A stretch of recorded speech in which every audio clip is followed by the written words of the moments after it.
I'll begin with a Polish news agency. Go ahead, second row. Good morning, Dominika Czasic, Telewizja Republika, Polish television. I would like to ask you for a comment on the recent exercises of Belarus and China close to Polish border with Belarus, which is extremely dangerous, especially that since 3 years Poland is facing attacks from the illegal migrants encouraged by Belarus. Could you comment, please? Chinese Minister of Foreign Affairs told only that Poland and Belarus should to find some diplomatic solution. And if I may add something, I think that not only in my personal name, I would like to thank you for all cooperation with media, with journalists, and for all those 10 years. Thank you very much. The Chinese exercise together with the Belarusian forces in Belarus is part of a pattern.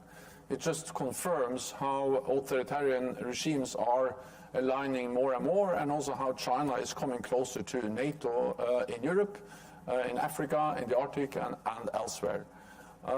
So this fits into the pattern we have seen, also with a closer alignment between China and Russia, but now also China and Belarus.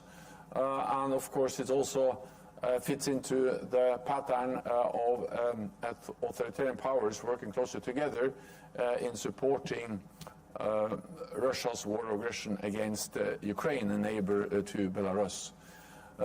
We need to remember what kind of regimes we are speaking about. We are speaking about authoritarian regimes. China is oppressing its own people, cracking down on democratic voices, crushed actually democratic voices in Hong Kong, more assertive behavior in the South China Sea, threatening neighbors, threatening Taiwan, and China is conducting a huge military build-up with no transparency and investing heavily in new modern missiles, nuclear weapons. So again, the fact that they are aligning more and more with Russia, with Belarus, just fits into this broader picture of authoritarian powers working together. And of course that makes it even more important that we then work together with our partners also in the Indo-Pacific. Okay, we'll go to the gentleman in the fourth row. third chair. Hi, my name is Rami Gabr. I'm working for Al Qahira News TV, Egyptian TV. Actually, my question is, according to a congressional law issued last December in the United States, the United States is committed to continue its cooperation with NATO. So from the side of the alliance, the NATO, is there any plans to deal with any changes in power in the United States? I mean the elections in next November, and also on the other side of the North Atlantic.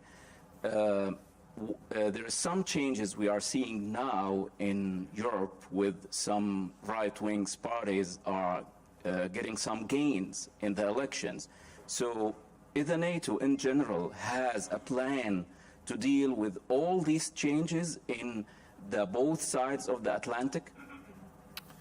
Well, NATO celebrates its 75th anniversary this year, and throughout our history we have had many changes of governments and many different political parties in the leadership of the different allied countries. And often there has been concerns about whether new governments, new political parties will support NATO.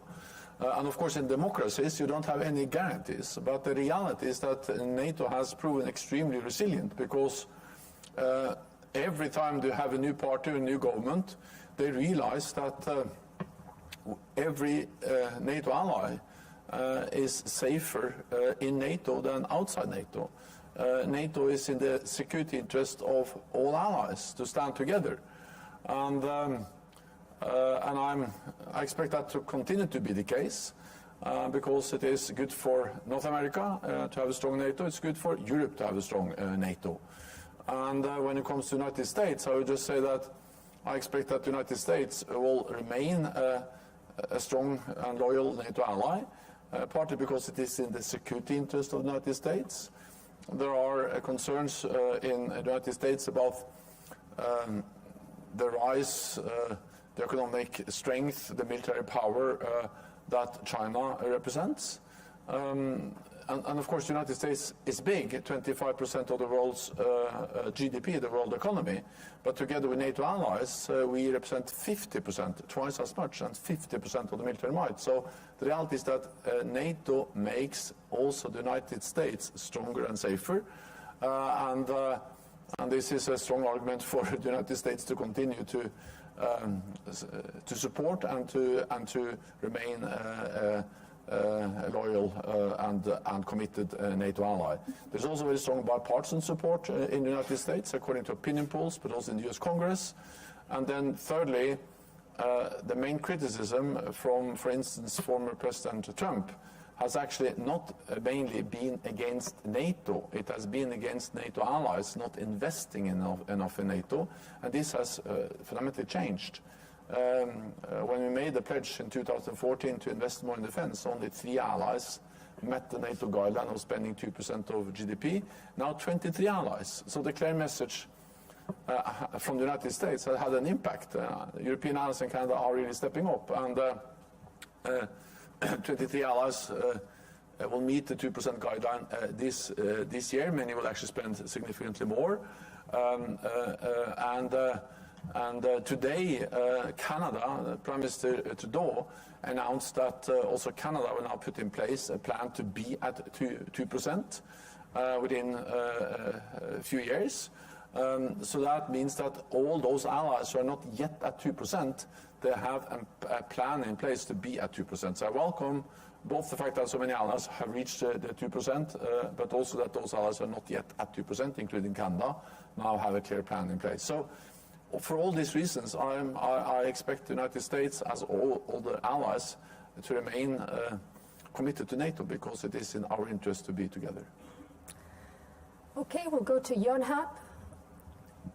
This is the last question, I'm afraid. Thank you so much. This is Jun Hyung-jo from Yonhap News Agency, ROK. Secretary General, you mentioned about cooperation between NATO and Indo-Pacific partners. I want to ask you that what kind of role does NATO specifically want ROK to play in terms of helping Ukraine's self-defense right now? And if NATO wants ROK to give military aid to Ukraine, what kind of military aid does NATO want from ROK? And have you talked with ROK sides about these issues during this summit? Thank you very much.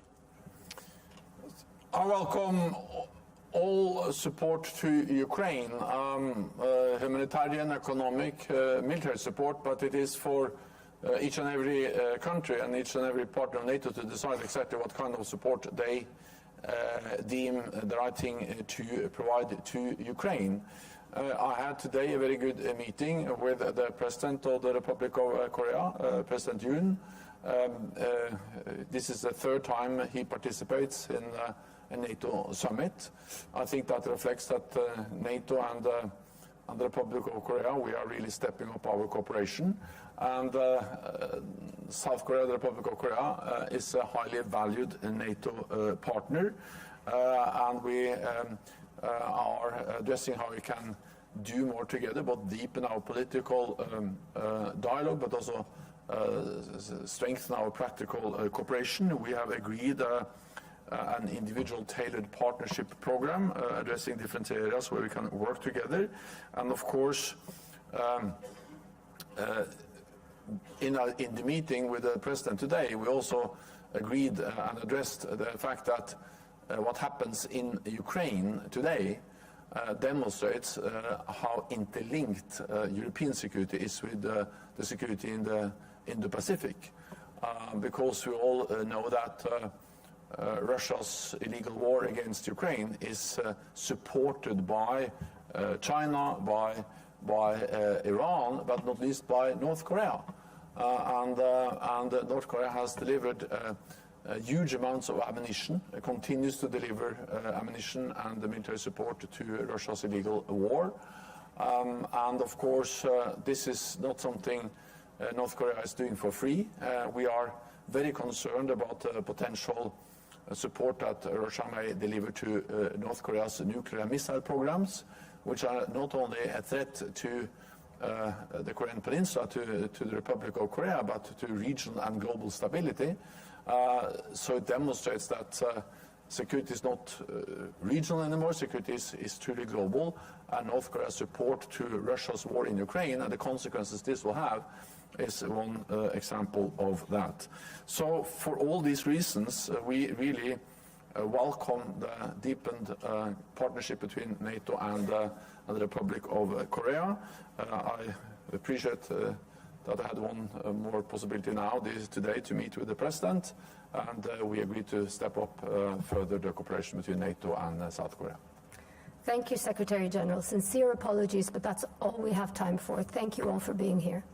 Thank you so much.